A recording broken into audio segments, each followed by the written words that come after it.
लोकसभा चुनाव को जो हुए थे उसको ध्यान में रखिए हमने लिस्ट निकाल रखी है, जो कि हम गूगल साइट की सहायता से आपको दिखाने की कोशिश करेंगे। जैसा कि आप देख रहे हैं कि आंध्र प्रदेश जो पिछली बार कितने फेज में इलेक्शन हुए थे, किस किस सीटों पर, ये आप वो पूरी लिस्ट देख रहे हैं। इसके साथ साथ अगर आप ये देखें तो इंडिया को कितनी सीटें, एनडीए को कितनी सीटें मिली थी और यूपीए को कितनी सीटें मिली थी, जो कि था यूनाइटेड प्रोग्रेसिव अलायंस। इस बार इंडिया अलायंस हो चुका है। तो नाम की बदलने की जरूरत पड़ी, क्या नाम बदला है, किस्मत भी बदलेगी या नहीं बदलेगी, और पिछली बार कितना वोट परसेंटेज था, इन सभी आंकड़ों पर खुले विस्तार पूर्वक हम चर्चा करेंगे। लेकिन उससे पहले अगर हमारे साथ जितने भी नए दर्शक जुड़ रहे हैं, चैनल सब्सक्राइब नहीं किया, चैनल सब्सक्राइब करें और ज्वाइन भी करें, ताकि आप जो कुछ ऐसी अपडेट होती है आप कहीं ना कहीं यूट्यूब के माध्यम से नहीं, लेकिन उस ज्वाइन बटन पर अगर आते हैं तो आपको अलग से वो अपडेट हम प्रोवाइड कराते हैं काफ़ी अलग दर्शकों को, जो कि एक अलग श्रेणी रहती है। तो वहाँ से हम तमाम बातों को साफ करेंगे। फिलहाल हम लोकसभा इलेक्शन के पिछले आंकड़े ना सिर्फ पूरे भारत के बल्कि उत्तर प्रदेश के भी हमने निकाल रखे आंकड़े, जो हम आपको दिखाएंगे। इसमें आप देख रहे हैं प्रधानमंत्री नरेंद्र मोदी दिख रहे हैं और उसके बाद मायावती। ये अगर आप गौर करें, उत्तर प्रदेश बहुत इंपॉर्टेंट है दिल्ली की सियासत तक पहुंचने के लिए। और पिछली बार महागठबंधन ने, और जो महागठबंधन का चेहरा था वह थी मायावती। जी हाँ, महागठबंधन का जो चेहरा था वो मायावती थी पिछली बार चेहरा। और इस बार अखिलेश ने मायावती से क्यों किनारा किया, उस पर भी एक माहौल बनना है, उस पर भी हम आपको जानकारी देना चाहेंगे कि इंडिया वर्सेस एनडीए की जंग में बीएसपी कहां स्टैंड कर रही है। क्योंकि कई बार आप देखते हैं राजनीति में एक कहावत है कि don't be a king, be a king maker, कि आप राजा मत बनिए, आप राजा बनाने वाले बनिए। और मायावती की अगर बात करें, पहली बार जब मुख्यमंत्री बनी थी तो वह शायद कोई भी ना भूला हो साल जो था, जिस तरीके से मुलायम सिंह यादव आगे किए थे मायावती को, तो वह एक अच्छा माहौल था। और उस माहौल के तहत यहाँ पर उत्तर प्रदेश के अगर हम पूरे सीएम लिस्ट की बात करें तो उसमें काफ़ी बार नाम आप देखेंगे मायावती का, 4 बार आप नाम पाएंगे। फिलहाल तो योगी आदित्यनाथ जी हैं मुख्यमंत्री उत्तर प्रदेश के, लेकिन जो बेहतरीन कार्यकाल की गिनती होती है उसमें मायावती का नाम भी शामिल है। मायावती के नाम को भी बहुत ज़्यादा तरजीह दी जाती है, उनको लेकर भी बहुत ज़्यादा आगे रखा जाता है कि मायावती ने भी बहुत बेहतरीन काम किया था। तो मायावती का नाम भी अलग इस लेवल पर गिना जाता है, इस बात में कोई दो राय नहीं। और 2000 की बात कर ले, उसके बाद से ही लगातार मायावती ने अपना अच्छा कार्यकाल शुरू करा, लेकिन उसके बाद भी उन्हें काफ़ी नुकसान हुआ। जैसा कि आप देख सकते हैं कि मुलायम सिंह यादव जसवंत नगर सीट एक उनका गढ़ रहा था और जनता दल की तरफ से मुख्यमंत्री बने थे। फिर साल 1995 की अगर बात करें तो 137 दिन के लिए मुख्यमंत्री मायावती रही थी। लेकिन प्रधानमंत्री की फिलहाल हम चर्चा करेंगे कि प्रधानमंत्री पद तक वह पहुंच पाएंगी या नहीं पहुंच पाएंगी। वह भी हम एक कहीं ना कहीं लिस्ट आपके सामने रखेंगे कि किन आंकड़ों के आधार पर मायावती वहां तक पहुंच पाएंगी। इस पर भी हम आपको तमाम बातें साफ करते नजर आएंगे कि कैसे इस बार जो फिलहाल माहौल बना हुआ है, एक तरफ राहुल गांधी सभी विपक्ष को साथ लेकर आ रहे हैं, दूसरी तरफ पीएम मोदी कह रहे हैं कि वह उनकी मजबूरी है, मजबूरी के सहारे ही वे आगे बढ़ रहे हैं।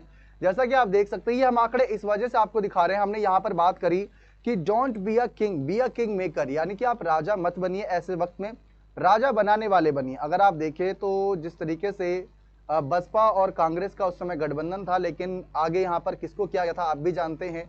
सिर्फ 67 सीट होने के बावजूद भी मायावती को आगे मुख्यमंत्री पद के लिए करने के लिए फैसला हुआ था। साल 1996 की हम बात कर रहे हैं, तब बसपा और कांग्रेस के साथ गठबंधन में थी। आज अगर देखें हम बात करें तो मायावती की बसपा से कांग्रेस ने कितनी बार कहा कि हम गठबंधन करते हैं, बातचीत करते हैं गठबंधन के मुद्दे पर, लेकिन मायावती ने अभी तक हमेशा ही ना में अपना जवाब रखा है। उन्होंने कोई भी ऐसा फैसला नहीं सुनाया कि वह गठबंधन के साथ जाने वाली हैं। जबकि सपा, जनता दल, एआईसीसी की बात कर ले, यानी कि जिस तरीके से ऑल इंडिया इंदिरा कांग्रेस की बात कर ले तिवारी वाली, फिर बीकेकेपी की बात कर ले, भारतीय किसान कामगार पार्टी, इतनी सारी पार्टियां मुलायम सिंह यादव के नेतृत्व में थी। और कल्याण सिंह की सरकार जो कि बीजेपी और उसके साथ साथ समता पार्टी दोनों साथ मिलकर चुनाव लड़ी थी और टोटल उनको 174 सीटें मिल गई थी। लेकिन जैसा कि आप जानते हो उत्तर प्रदेश में आंकड़ा 200 प्लस का होना चाहिए, तब आप अपनी सरकार बनाने के लिए काबिल रहेंगे। और उस समय भी अगर हम देखें, बहुजन समाज पार्टी ने 296 सीटों पर चुनाव लड़के 67 सीटें जीती थी और 19% उनका वोट बैंक था। ये वोट बैंक हम इसलिए आपको दिखा रहे हैं दर्शकों कि आप देखें 1996 में बहुजन समाज पार्टी का वोट बैंक 19.64% था। 1996 अब आते हैं हम 2019 में, यानी कि करीब करीब 24 साल बाद अगर हम देखें तो बहुजन समाज पार्टी का जो वोट बैंक था, ये आप देख सकते हैं। हम आपको यहाँ पर बड़ी स्क्रीन के जरिए दिखा रहे हैं, सारी चीजें साफ कर रहे हैं कि आंकड़ों में कोई ऐसी मिलावट ना रहे, ऐसी कोई छुपाई बात ना रहे जो कि लगे कि हाँ गलत दिखाए।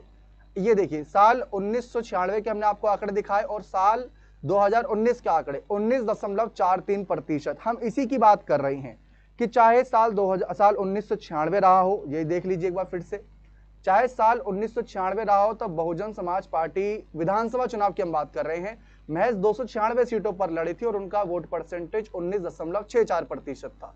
चाहे 2019 की बात कर ले तो 2019 में यहां पर बहुजन समाज पार्टी का वोट बैंक तगड़े तरीके से 19 दशमलव प्लस ही रहा है। और वहां पर अगर हम देखें तो ये आप देखिए बहुजन समाज पार्टी 19.43% रही थी। लेकिन अगर हम साल 2022 के विधानसभा चुनाव की अगर हम बात करें, यूपी विधानसभा इलेक्शन के रिजल्ट की, तो उस समय बहुत तगड़े तरीके से बसपा का गिरा है आंकड़ा, इस बात में कोई दो राय नहीं। ये अब तक हमने जो दिखाया आपको 1996 में कांग्रेस के साथ, यहां पर आप देख सकते हैं बीएसपी प्लस आईएनसी यानी कि बहुजन समाज पार्टी और कांग्रेस पार्टी, ये गठबंधन में थी 1996 में। और साल 2019 में महागठबंधन में थी बहुजन समाज पार्टी, समाजवादी पार्टी और राष्ट्रीय लोकदल, तीन पार्टियां गठबंधन में थी, तब जाकर 19.43%। लेकिन जब बसपा अकेले 2022 के चुनावी मैदान में उतरती है तो वहां पर आप देखिए कि बसपा को कितना बड़ा नुकसान हुआ। इनका वोट परसेंटेज माइनस में चला गया 9.35%।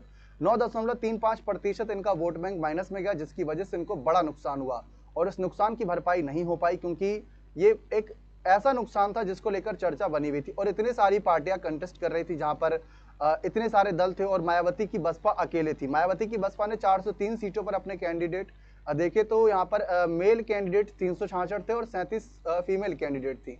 तो इस तरीके से इनकी सीट रही थी, लेकिन इनको ज्यादा बड़ा नुकसान हुआ था और इसकी वजह से कांग्रेस इस बार भरपाई इनको करनी है। ये एक फिलहाल माहौल देखा जा रहा है।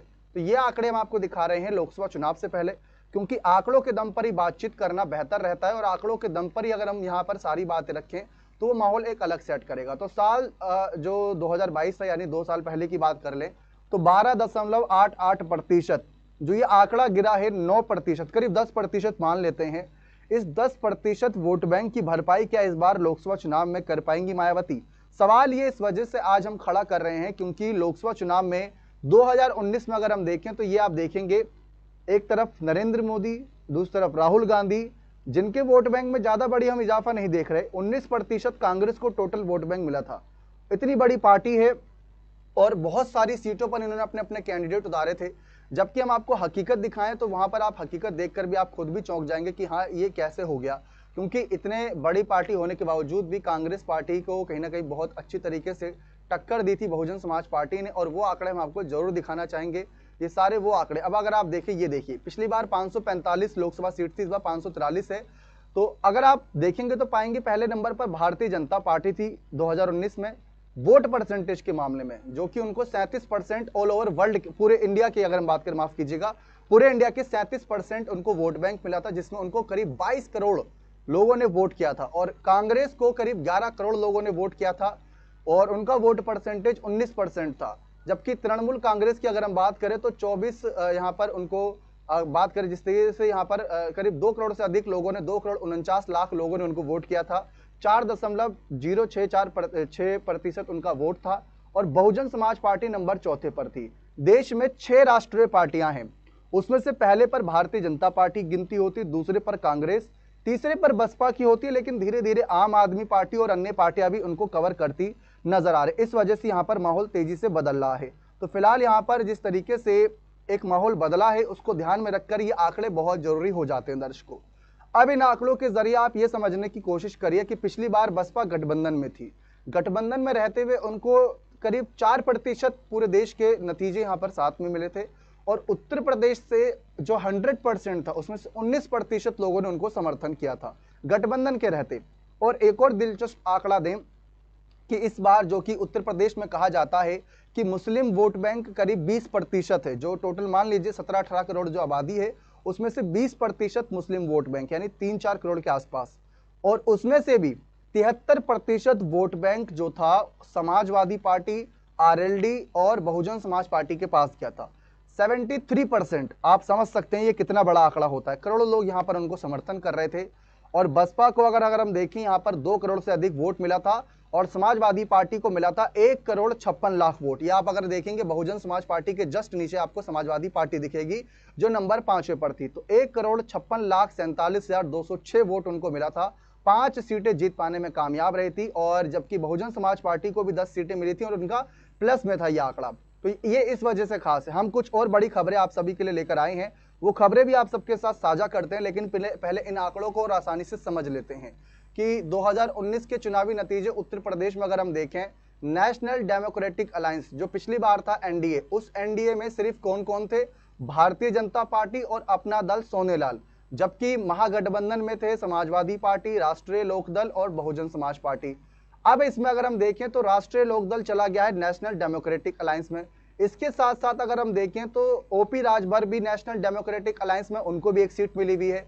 संजय निषाद भी नेशनल डेमोक्रेटिक अलायंस में, यानी कि इस बार जो पिछली बार 2 ही पार्टियां थी एनडीए में उत्तर प्रदेश से, इस बार वे 5 पार्टियां हो गई हैं। जबकि उत्तर प्रदेश में जो इंडिया अलायंस है उसमें सिर्फ 2 पार्टियां हैं, कांग्रेस और समाजवादी पार्टी। अगर हम उन दोनों पार्टियों का उत्तर प्रदेश के विधानसभा चुनाव के आंकड़े देखें तो जो कांग्रेस को वोट मिला था वो सिर्फ 2% मिला था, सिर्फ 2.33%। यह आप आंकड़े देख सकते हैं कि जो कांग्रेस थी, प्रियंका गांधी के नेतृत्व में चुनाव लड़ा था, 2% ही वोट मिला था और 2 ही सीट जीत पाई थी। जबकि समाजवादी पार्टी की अगर हम बात करें तो उनको 32% वोट मिला था और कहीं ना कहीं भाजपा को 41% वोट मिला था। अगर 32% के साथ हम 2.5% जोड़ भी देते हैं, मान लेते हैं टोटल 35% हो गया, तो 35% ही वोट बैंक इनका हुआ है। इस लिहाज से अगर हम देखें तो यहां पर तो मामला फंसता नजर आ रहा है, क्योंकि आसानी से फिर एनडीए बाजी मार जाएगी।